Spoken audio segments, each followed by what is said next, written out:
আজকে আমি আপনাদেরকে দেখাইবো যে ইতালিয়ানরা কাঁচা মাছ কিভাবে খায়, আর আমার আঙ্কেল প্রিপারেশন করতেছে কিভাবে প্রিপারেশন করে ওইটাও দেখাইবো। ঠিক আছে, দেখেন এইটা, এই মাছটার নাম হচ্ছে রিসশলা।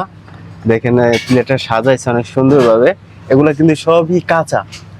তো আঙ্কেল এটার উপরে কি দিবেন আপনি? এখন এটার উপরে দেব লবণ, হোয়াইট পেপার, লেবুর রস আর অলিভ অয়েল। এগুলা দিয়ে কিন্তু ওরা খায়। ঠিক আছে, এটা কিন্তু ওরা অনেক মজা করে খায়। ঠিক আছে, আমরা হয়তো বাংলাদেশের মানুষ অনেক পছন্দ করে না। ওকে, হ্যাঁ, এই জায়গা দেন।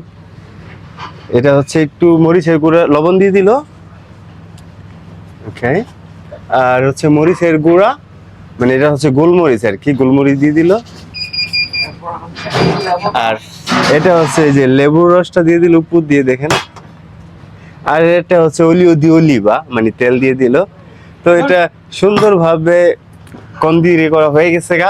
এবার হচ্ছে কাস্টমারের কাছে পাঠাই দেবো বিয়া। দেখেন শুধু খাবার বাকি। ধন্যবাদ।